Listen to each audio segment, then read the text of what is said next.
các tư liệu lại vô hết sức các chỗ ốc lúc các cốt chắc ốc biết tục hay សម្រាប់ថ្ងៃនេះដែរខ្ញុំហើយនឹងម៉ាក់បាននាំគ្នាមកសែនកាត់ឆុងនៅក្នុងថ្ងៃសិលហើយថ្ងៃនេះមនុស្សក៏ច្រើនដែរគិតថាសប្បាយហើយតែមានណាមនុស្សច្រើនដូចគ្នាហើយបងប្អូនដែលគាត់មានឆ្នាំឆុងដូចជាឆ្នាំជូរឆ្លូវថោះនិងមមីគឺត្រូវតែមកកាត់ឆុងទាំងអស់គ្នាដើម្បីយកហេងឆ្នាំថ្មី2026អញ្ចឹងសម្រាប់បងប្អូនដែលគាត់ចង់ដឹងថាតើត្រូវធ្វើពីណាទៅណាមុនតោះមកមើលវីដេអូទាំងអស់គ្នាដំបូងបំផុតនៅពេលដែលយើងមកកាត់ឆុងត្រូវតែមានផ្លែឈើ3មុខឬក៏5មុខតែចាំបាច់បំផុតតែខូចក៏បានដែរជាមួយនឹងសាច់ជ្រូកនិងពងទានិងក្រដាសសែនពេលបងប្អូនមកដល់ខាងលើកន្លែងលោកតាបច្ចៅគឺយើងបានជួបជាមួយនឹងអ្នកមីងដែលគាត់ស្លៀកសដែលគាត់រៀបចំគេហៅថាពិធីការនៅកន្លែងហ្នឹងហើយគាត់រៀបចំឲ្យមកសេតឲ្យយើងហ្មងយើងចាំតែធ្វើតាមគាត់តាមការណែនាំរបស់គាត់ប្រាប់ទៅបានហើយ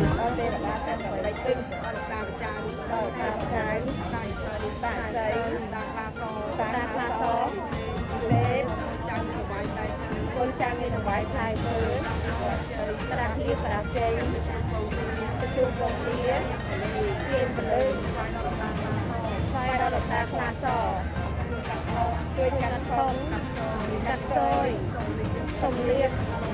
សូមជ័យស្រីសួស្តីហេងឆ្នាំថ្មីឆ្នាំចាស់ស្លាយចូលឆ្នាំថ្មីទី26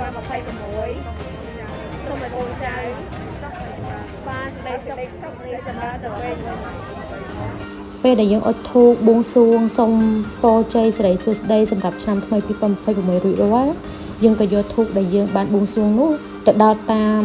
ទិសដែលអ្នកមីងគាត់បានណែនាំប្រាប់ថាទៅដល់ទិសមួយណាមុនអញ្ចឹងណាបន្ទាប់ពីយើងដល់ធូបគ្រប់ទិសហើយបងប្អូនយកសាច់ជ្រូកជាមួយនឹងពងទាក្រដាសសែនយកទៅឲ្យលោកតាដើម្បីគាត់រៀបចំរំដោះខួរឲ្យយើងអញ្ចឹងបងប្អូនឆ្នាំអីបងប្អូនរៀបចំប្រាប់លោកតាតាមនឹងទៅហើយបច្ច័យតាមសទ្ធាទានដែលបងប្អូនដាក់ទេ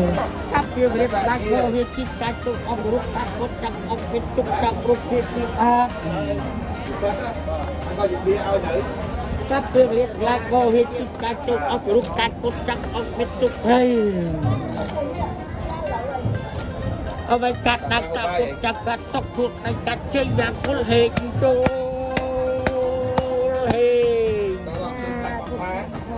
បន្ទាប់ពីលោកតាអាចារ្យបានសូត្ររំដោះគ្រូកាត់ឆុងរួចរាល់អស់ហើយយើងក៏យកសាច់ជ្រូក3ជាន់យកមកញាត់ចូលនៅក្នុងមាត់ខ្លាសមាត់តាវដើម្បីឲ្យពួកគាត់ដឹងឮថាយើងបានមកកាត់ឆុងរួចរាល់ហើយយើងត្រូវគួបពងនៅលើក្បាលពួកគាត់ឲ្យដឹងថាឆ្នាំថ្មីនេះឧបទ្រពចង្រៃជៀសចេញឲ្យឆ្ងាយមានតែលៀបមានតែហេងមានតែសេចក្តីសុខសប្បាយចម្រុងចម្រើនហេងចូលឆ្នាំថ្មីបន្ទាប់មកទៀតក៏យើងមកដល់កន្លែងទឹកមុនឡើងលោកតាបច្ចៅយើងមកប្រោះព្រំសិរីសួស្តីលុបមុខឲ្យតិចតិចុំកុំឲ្យមានជំងឺឈឺថ្កាត់អីឈឺតទៀតហើយយើងក៏សុំទឹកមុនពីលោកតាមកដបយកទៅផ្ទះដើម្បីទុកឲ្យក្រុមគ្រួសារគាត់ងូតគាត់លុបមុខទៅឲ្យតិចតិចុំកុំឲ្យមានជំងឺឈឺថ្កាត់អីអញ្ចឹងណាហើយយើងមកគោរពជំរាបសួរថ្វាយអង្គមលោកតាបច្ចៅដើម្បីយកមកចាក់គម្ពីរមើលថាតើឆ្នាំថ្មីហ្នឹងកូនចៅមានរៀបមានជ័យដែរអត់សម្រាប់ខ្ញុំបានលេខ2ហើយសម្រាប់ម៉ាក់បានលេខ29បន្ទាប់ពីយើងបានដឹងលេខហើយយើងក៏ធ្វើដំណើរទៅកាន់លោកតាដើម្បីយកกระดาษកាពីមកឲ្យយើងថាតើលេខយើងល្អឬមិនល្អតែសម្រាប់លេខខ្ញុំឆ្នាំថ្មីហ្នឹងគឺល្អមែនតែនហ្មងណាហេងឆ្នាំថ្មីខ្ញុំដឹងតែហេងព្រោះគ្រាន់តែបើកឆាកមកភ្ញៀវចូលឡើងណែខ្ញុំតែឆ្នាំថ្មីនោះនឹងលៀបធំតែម្ដងណាចាលោកតាអរគុណច្រើនលោកតាចាក៏ទៅជួបអ្នកមីងដើម្បីយកกระดาษសែនរបស់យើងអំបញ្ញមិញនេះយកទៅបូជាយ៉ាងដើម្បីឲ្យដឹងឮថាយើងមកធ្វើការសែនកាត់ឆុងនេះគឺរួចរាល់អស់ហើយអញ្ចឹងពិធីសែនកាត់ឆុងសម្រាប់ឆ្នាំថ្មី2026គឺមានតែប៉ុណ្្នឹងទេហើយកុំភ្លេចជូនតាមសទ្ធាជូនដល់អ្នកមីងចៃផងណាអញ្ចឹងមានតែប៉ុណ្្នឹងទេអរគុណសម្រាប់ការតាមដានវីដេអូរបស់នេះខ្ញុំអរហើយពីអ្នកម្ដាយតិចជុំហេងហើយអូខេត្រឡប់មានតែប៉ុណ្្នឹងបាយបាយ